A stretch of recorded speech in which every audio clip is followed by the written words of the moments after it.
C প্রোগ্রামের নতুন একটি ক্লাসে আপনাদের সকলকে জানাই স্বাগতম।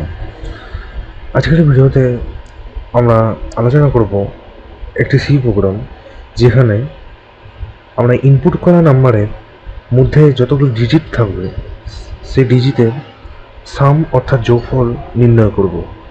অর্থাৎ যদি ইউজার ইনপুট দেয়, আমি দিচ্ছি, যদি এরকম ইনপুট আসে এন্টার এ নাম্বার, ঠিক আছে, এন্টার এ নাম্বার, আমার এখান থেকে একটা ইনপুট এলো, কি নাম দিয়ে দিচ্ছি 153, তাহলে আমাদের আসবে যে সাম অফ ডিজিটস, মানে এটা আউটপুটটা আসবে সাম অফ ডিজিটস হচ্ছে কত না 5 আর 3 8 আর 1 9, না 9 আসবে। মানে আর কি নাম্বারের মধ্যে যতগুলো ডিজিট থাকবে প্রত্যেকটা ডিজিটের যোগফল আমাদের আউটপুট শো করবে, ঠিক আছে। তো এই প্রোগ্রামটা আমরা কীভাবে করবো সেটা আমি আজকে ভিডিওতে আলোচনা করব। সো প্রথমে আমি কী করবো, প্রথমে থিওরিটা বুঝিয়ে দেবো, লাস্টে আমি কোডটা আমার রেডি করা আছে, রান করে জাস্ট দেখিয়ে দেবো, ঠিক আছে। সো প্রথমে বেশি কথা বলে এখন ভিডিওটা শুরু করি, কারণ এমনিতে বুঝতে একটু সময় লাগবে, ভিডিওটা লেন্দি করে লাভ নেই। সো প্রথমে আমি কী করবো না, আমাদের বেসিক স্ট্রাকচার যেটা আমাদের সি প্রোগ্রামে ইউজ করি আমরা সকলেই, has include stdio dot h has include conio dot h main ঠিক আছে। সো এটুকুই লিখেছি, আমি একটু খাতাটা ওপেন করে নিচ্ছি, লিখতে আমার সুবিধা হবে, ঠিক আছে। তো লিখলাম, হ্যাঁ। সো আমি লিখেছি মেন ফার্স্ট প্রকার শুরু। আচ্ছা, এরপরে আমার কী করবো না, আমাদের ইন্টিজার ধরবো না ফ্লোট ধরবো। আচ্ছা, এই ক্ষেত্রে আমরা কিন্তু ইন্টিজার ধরবো, কারণ ফ্লোট যদি আমরা ধরি, কারণ ফ্লোটের আমরা কী না সাম অফ ডিজিট করবো। যদি ফ্লোট ভ্যালুটা হয় 15.3, তাহলে এটা কী করে আমরা সাম অফ ডিজিট করবো, কারণ একটা আছে ফ্র্যাকশানে আছে, আবার দুটো এখানে দুটো উপর আছে হচ্ছে পূর্ণ সংখ্যা, ঠিক আছে। তাহলে এটা কিন্তু পুরোটা একটা ফ্র্যাকশনাল নাম্বার, এতে ইন্টিজার না, সামটা করবো কী করে, তাহলে কিন্তু এটা করা যাবে না। তার জন্য আমাকে ইন্টিজার ধরবো, ঠিক আছে। তার ইন্টিজার ধরে নিচ্ছি, ইন্টিজার। আচ্ছা, প্রথমে যাতে ইউজার ইনপুটটা দিতে পারে এন্টারের নাম্বার, এই যেখানে লিখেছি, তার জন্য আমি ধরে নেবো হচ্ছে এন নিয়ে নেবো। তারপরে কি নেবো এস ইজিক্যাল টু 0, এটা ধরে নেবো আর, ঠিক আছে। এবার কেন নিচ্ছি, কেন এসটাকে 0 হচ্ছে আবার পরে আলোচনা করবো, ঠিক আছে। ওকে, দেন তারপরে আমরা কী করবো, প্রিন্ট নেবো ইউজারের কাছ থেকে, প্রিন্টে এন্টার এ নাম্বার,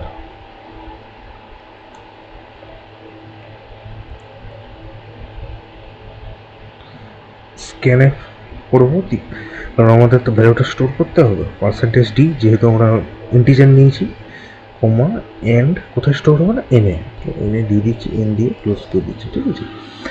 এবারে আবার একটা লুপ চালাবো, ওয়াইল loop, while n not equals to 0, যতক্ষণ না এন এর ভ্যালুটা নট ইকুয়ালস টু 0 হচ্ছে তখন একটা লুপ চলবে। লুপে কী করবো না, N R is equal to N mod 10, এখানে একটা লুপ, এখানে একটা কন্ডিশন দেবো, এস ইজ ইকাল টু দিয়ে দেবো এস প্লাস আর হলো, এবং এন ইজ ইকাল টু দিয়ে দেবো এন ডিভাইডেড বাই 10, লুপটা বন্ধ করে দেবো, ঠিক আছে। দিয়ে আমাদের প্রিন্ট আসবে, আমাদের এখানে প্রিন্ট আসবে যে প্রিন্টে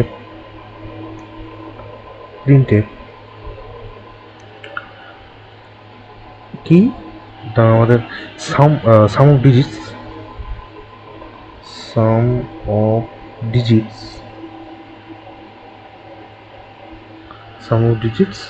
ঠিক আছে, sum of digits equals to %d, কাকে শো করবো না, আমাদের এস এর ভ্যালুটাকে শো করবো, ঠিক আছে, এস এর ভ্যালুটা শো করবে।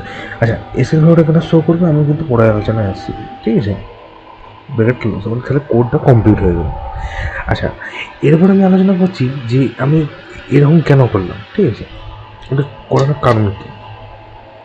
আচ্ছা, প্রথমে যদি বলি, প্রথমে ইন্টিজার ধরেছি এনটা কেন ধরেছি আমরা সকলে বুঝতে পারছি না, ইউজারের কাছ থেকে আর কি আমরা ভ্যালুটা ডিফাইন করব, ঠিক আছে, ইউজারের কাছ থেকে ভ্যালুটা ডিফাইন করব, তার জন্য কি এনটা নিয়েছি।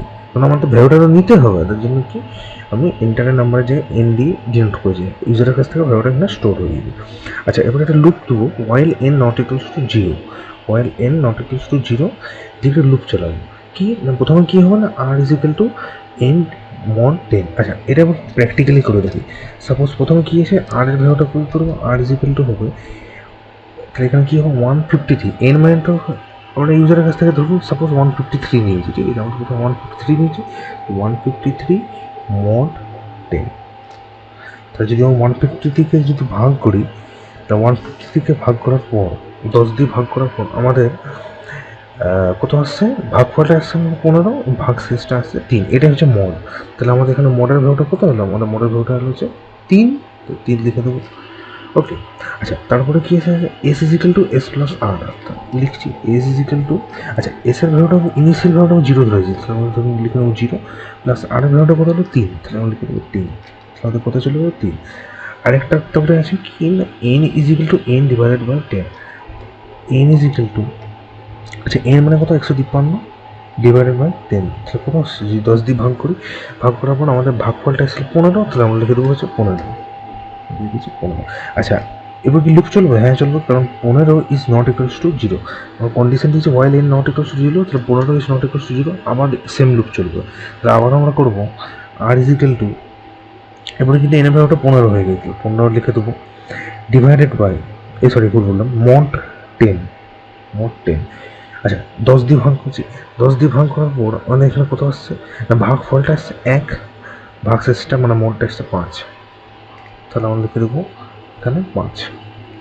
আচ্ছা, আবার কী হবে, s is equal to S plus r, আচ্ছা এসের এখানে কত ভ্যালু এসেছিলো 3, এখানে লিখব 3, এবং আরের ভ্যালুটা মাত্র কত হলো 5, তাহলে এখানে লিখে দেবো 5, 5 আর 3 কত হয় 8 হয়ে গেল।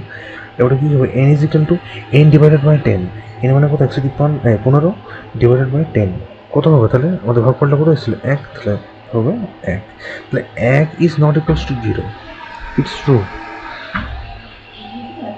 তাহলে আমাদের যে কন্ডিশনটা আসবে, আবার লুপ এটা একবার চলবে, সেক্ষেত্রে আর এর ভ্যালুটা হবে 1 ডিভাইডেড বাই 10, 1 থেকে যদি 10 ভাগ করে দিই, মড করি, তাহলে আমাদের কত আসছে, ভাগফলটা আসছে 0, ভাগশেষ আসছে 1, লিখে দেবো, আমাদের তো ভাগশেষটা দরকার, তো ভাগশেষ আমরা লিখে দেবো হচ্ছে কত না 1।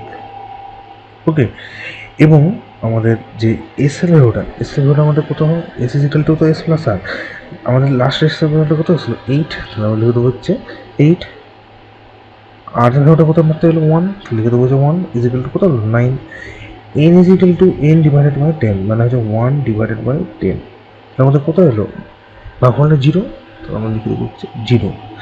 আর কি লুপ চলবে না, চলবে না, কারণ N is not equals to 0 আমরা কন্ডিশন দিয়েছিলাম, 0 is not equals to 0 is true, no is false.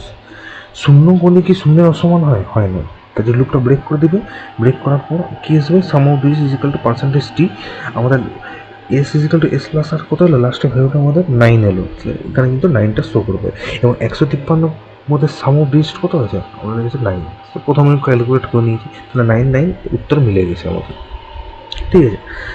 আরেকবার তাহলে বলছি প্রথম থেকে ভালো করে আবার শুনবেন। প্রথমে কী হবে, ইন্টিজার ধরেছি কি না N, S is equal two 0, আর আর ইউজারের কাছ থেকে ইনপুট নেওয়ার জন্য আমরা এন ভেরিয়েবলটা ডিক্লেয়ার করেছি, ইন্টারের নাম্বার কোথায় কি স্টোর হচ্ছে এন, তারপর লুপ দিয়েছে ওয়াইল এর নট ইকুয়ালস টু, তখন না এনের ভ্যালুটা নট ইকুয়ালস টু 0 হচ্ছে না, তখন একটা লুপ চলবে।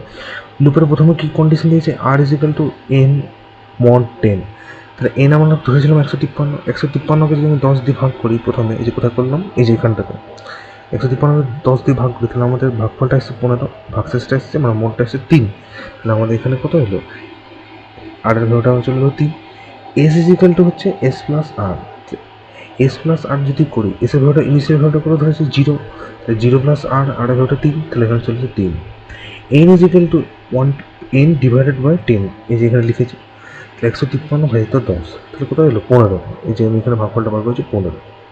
আর এবার লুপ চলবে, কারণ 15 ইজ নট ইকুয়ালস টু 0, এটা ট্রু কন্ডিশন। আর এবার লুপ চলবে, আবার করবো r is equal to n mod 10, mod মানে কত 10 দিয়ে ভাগ হবে, ভাগফলটা তাহলে আমাদের কত বেড়েছে 1, ভাগশেষটা কত 5, মানে মোটটা বেড়েছে 5, তার জন্য আমি এখানে লিখেছি 5। S is equal to S plus r, এসের ভ্যালুটা কত আগে বেড়েছিল 3, আর এর ভ্যালুটা কত এখন বেরিয়েছে 5, 3 আর 3 আর 5 কত হয় 8। N is equal to N divided by 10, 15 সঙ্গে 10 ভাগ করার পর ভাগফলটা আমাদের কত পেয়েছে 1, তার জন্য এখানে লিখেছি 1।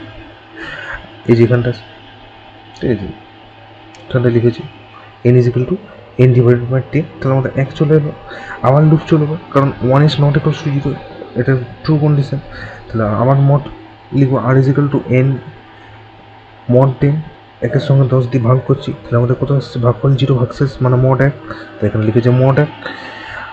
S is equal to 8 plus 1, কারণ S is equal to S plus R, S এর আগের ভ্যালুটা কত এসেছিল 8, প্লাস আরের ভ্যালুটা কত বের এই মাত্র 1, 8 plus 1 9। N is equal to N divided by 10, 1 divided by 10, কত আসলে ভাগফল 0, তাহলে লিখে দিয়েছি এখানে 0। আর কি লুপ চলবে না চলবে না, কারণ 0 ইজ নট ইকুয়াল টু 0, এটা ফলস। এই sum of digits is equal to আমাদের এখানে প্রিন্ট হয়ে যাবে। উত্তরও মিলে গেছে। এবার আমরা কম্পিউটার স্ক্রিনে গিয়ে দেখে নিই যে কোডটা আদৌ ঠিক হয়েছে কিনা, ঠিক আছে। সো আমার ডেভ সি প্লাস প্লাসটা এখানে ওপেন করা আছে, কোডটা আমার এখানে টাইপ করা আছে, সেম কোড।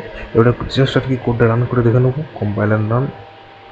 আচ্ছা আমি এখানে দিয়ে দিচ্ছি 153 দিয়ে দিচ্ছি, তাহলে আমাদের কত হচ্ছে সাম অফ ডিজিস 9, ঠিক আছে। আমি একটা অন্য ভ্যালু দিয়ে দেখাচ্ছি, ওকে।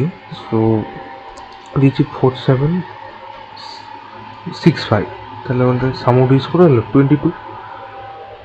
তো আশা করি কোডটা আমরা বুঝতে পেরেছেন। যদি বুঝতে কোথাও অসুবিধা হয়, কোথাও যদি ডাউট থাকে, কোনো কোয়ারি বা কোয়েশ্চেন থাকে, অবশ্যই আমাকে কমেন্ট করে জানাবো। তো এই ছিল আজকে ভিডিও। আশা করি ভিডিওটা আমরা বুঝতে পেরেছেন। যদি ভিডিওটা ভালো লেগে থাকে অবশ্যই ভিডিওটিকে একটা লাইক করে দেবেন, চ্যানেল নতুন হয়ে থাকলে অবশ্যই চ্যানেলটিকে সাবস্ক্রাইব করে দেবেন। তো দেখা হচ্ছে নেক্সট সি প্রোগ্রামের একটি নতুন ক্লাসে। ভালো থাকুন, সুস্থ থাকুন, ধন্যবাদ।